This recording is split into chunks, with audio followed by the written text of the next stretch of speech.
2 4 5 EMI default होगी तो वो बैंक या एनबीएफसी कंपनी एक आर्बिट्रेटर नियुक्त करेगा, मतलब मध्यस्थ नियुक्त करेगा और आर्बिट्रेशन की प्रक्रिया को पूरी करेगा। मतलब वो एक किस्म का सामान्य बोलचाल की भाषा में बात करें तो एक जज की नियुक्ति करेगा जो दोनों की बात सुनेगा, आर्बिट्रेटर की भी सुनेगा, आर्बिट्रेटर जो है वो उस बैंक या एनबीएफसी कंपनी की भी सुनेगा और आपकी भी सुनेगा। दोनों के पक्ष को सुन के जो उसको ठीक लगेगा अपने विवेक से वो डिसीजन लेगा। अब सवाल ये है कि भाई उसके अंदर क्लोज है, अरे क्लोज तो उसके अंदर 50 तरह के हैं यार। उसके अंदर एक क्लोज ये भी लिख दो कि भाई अगर अमरदीप कादियान ने कोई लोन लिया और 12 सितंबर तक अगर नहीं दिया तो 12 सितंबर को उसकी टांग काट दी जाएगी। अब जिस आदमी को लोन की जरूरत है तो स्वाभाविक बात है कि लोग उसको पढ़ते नहीं उस एग्रीमेंट को, और पढ़ लें तो वो लेंगे भी नहीं।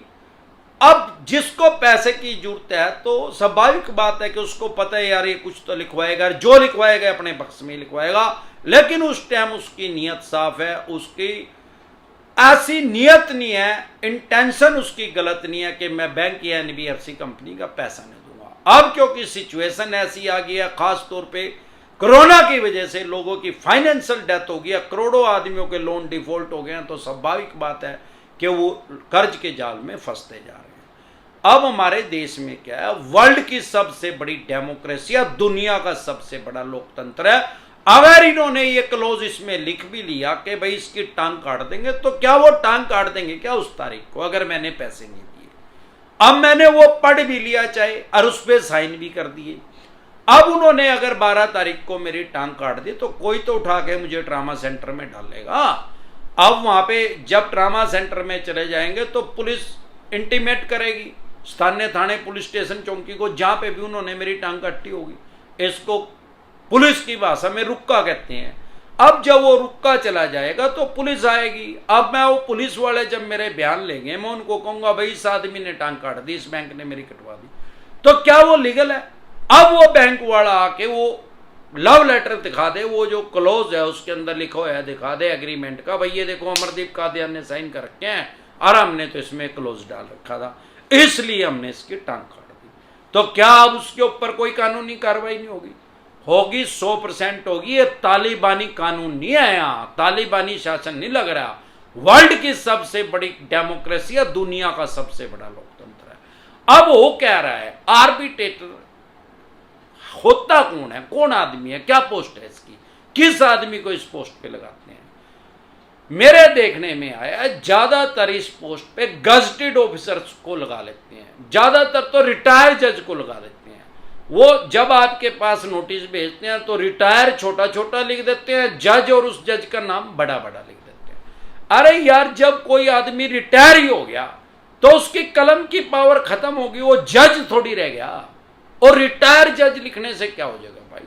आपको साइकोलॉजिकल प्रेशर में लेने के लिए या किसी गजटेड ऑफिसर को इस पोस्ट पे लगा लेते हैं या किसी सीनियर एडवोकेट को इस पोस्ट पे लगाते हैं। अब आपके पास नोटिस भेज दिया, जानबूझ के 1000 किलोमीटर आपके घर से या 2000 या 5000 किलोमीटर दूर आर्बिट्रेशन की प्रक्रिया को स्टार्ट करते हैं ताकि आप उसमें फाइट ही ना कर पाओ। आप दिल्ली रहते हैं तो मुंबई कर देंगे, मुंबई रहते हैं तो कलकत्ता कर देंगे, कलकत्ता रहते हैं तो अहमदाबाद गुजरात में कर देंगे, गुजरात रहते हैं जम्मू कश्मीर में कर देंगे। साइकोलॉजिकल प्रेशर में लेने के लिए ताकि आप इतनी दूर जा ना पाओ, अगर जाओ तो आपका खर्चा इतना ज्यादा हो जाए, टाइम आपका इतना ज्यादा वेस्ट हो जाए कि आप परेशान और हरास होकर इनके पैसे दे दें, जो कि ये चाहते हैं। नहीं तो ये क्या करते हैं, आर्बिट्रेशन की प्रक्रिया को खुद से ही स्टार्ट कर देते हैं और उसको 5-4 तारीखें लगा के उसको खत्म कर देते हैं। अब वो जो इन्होंने जो भी आदमी अपॉइंट किया है, चाहे वो रिटायर्ड जज है, चाहे वो रिटायर्ड गजटेड ऑफिसर है या वो एडवोकेट है, अब वो खुद से ही जज की भूमिका निभाता है। ज्यादातर तो वकील तो अपने चैम्बर में बैठ के ये प्रक्रिया को करते हैं। अब होता क्या है भाई, नियम क्या है? नियम तो ये है कि भाई आपको भी जाना पड़ेगा और वो बैंक और एनबीएफसी कंपनी का भी कोई रिप्रेजेंटेटिव आएगा वहां जो उसका रिप्रेजेंट कर रहा होगा उस बैंक या एनबीएफसी कंपनी, वो अपना पक्ष रखेगा, आप अपना पक्ष रखोगे। वो तो यही कहेगा कि भाई ये आदमी जानबूझ के पैसा नहीं दे रहा। आप अपनी जेन्युइन प्रॉब्लम बताओगे, भाई साहब मैं इसलिए पैसे नहीं दे पा रहा। अब सारे पक्षों की बात सुन के 99% तो लोग इसको अटेंड ही नहीं करते, जा ही नहीं पाते, जाते ही नहीं है, इग्नोर कर देते हैं। अब वो क्या करेगा, मैक्सिमम क्या कर सकता है, वो एक डिसीजन दे देगा। उस डिसीजन को कानून की भाषा में अवार्ड बोलते हैं। उसने अवार्ड पारित कर दिया कि भाई इस आदमी के इस बैंक या एनबीएफसी कंपनी के पैसे दें। अब अगर आप गवर्नमेंट जॉब करते हैं तो आपके एम्प्लॉयर को आदेश दे सकता है कि भाई इस आदमी की 50% सैलरी काट ले, या प्राइवेट जॉब करते हैं किसी मल्टीनेशनल कंपनी है तो भी वो उसको ऑर्डर दे सकता है। इतने उसके पास राइट्स हैं। लेकिन अगर आप बिजनेस करते हैं, व्यापार करते हैं, फिर वो किसको ऑर्डर देगा? आपका कोई शोरूम है, मैं वहां से कपड़े लेने जा रहा हूं, तो उसको क्या पता भाई अमरदीप कादियानी यहां से कपड़े खरीद रहा है, या जहां से आप खरीद के लेके आ रहे हो उसको कैसे आदेश देगा? वो तो जो आप उसको पैसा देगा वो माल देगा। और मैं उसके आदेश क्यों मानूंगा? अगर उसको पता भी लग गया भाई इससे शर्ट लेके आनी है और इसको पैसे आधे काट के दे दे, मैं तो दूंगा नहीं, मैं तो पूरे पैसे दूंगा। तो वहां पे इनका बस चलता नहीं। तो ये करते क्या है, ये उस अवार्ड को लेके फिर कोर्ट में जाते हैं। भाई देखो हमने कानूनी प्रक्रिया पूरी कर ली है, आर्बिट्रेशन एंड कॉन्सिलेशन एक्ट 1996 के तहत ये आदमी जो है या तो इस प्रक्रिया में शामिल ही नहीं हुआ, या हुआ भी तो इसका पक्ष कमजोर था, ये जानबूझ के बैंक एनबीएफसी कंपनी का पैसा नहीं दे रहा, तो इससे रिकवर करने के आदेश दिए जाए, ये लेके वो वहां चले जाते हैं। लेकिन आप डरे घबराए नहीं, आर्बिट्रेशन एंड कॉन्सिलेशन एक्ट 1996 के तहत ही सेक्शन 34 सेक्शन 34 में आपका बचाव का खाना है। आपको अगर इन्होंने आदेश ऑर्डर दे दिया आपके एम्प्लॉयर को, तो आप उस पर स्टे ले सकते हैं। स्थानीय कोर्ट से ही आपको स्टे मिल जाएगा, वहां पे जाने की आपको बहुत ज्यादा दूर जाने की, हाई कोर्ट में जाने की आपको जरूरत नहीं है। आप ये कह सकते हैं कि भाई मेरा पक्ष सुना ही नहीं गया, जानबूझ के इन्होंने बैंक या एनबीएफसी कंपनी के पक्ष में फैसला दिया, क्योंकि ये बैंक या एनबीएफसी कंपनी ने तो अपॉइंट किया है, वही तो इसको सैलरी दे रहा है, वही इसको कमीशन दे रहा है या इंसेंटिव दे रहा है, तो आपको इजिली इसमें स्टे मिल सकता है।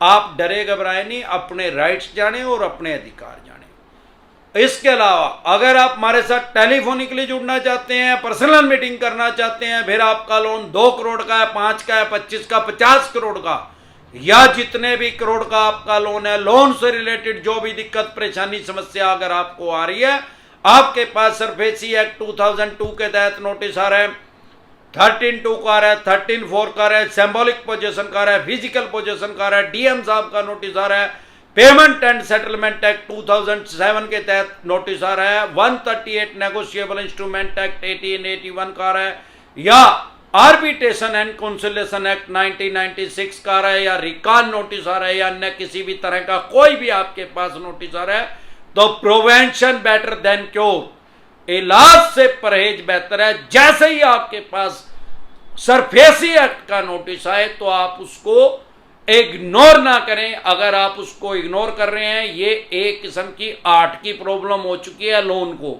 जैसे जैसे ये बढ़ती जाएगी तो ये विकराल रूप धारण कर देगी। जैसे जैसे आगे आगे नोटिस भेजते जाएंगे, इनके पास राइट्स आ जाएंगे, अधिकार आ जाएंगे आपके मकान को, दुकान को, फैक्ट्री को, कारखाने को, उसकी ऑक्शन करने के, उसको सेल करने के, उसको नीलाम करने के।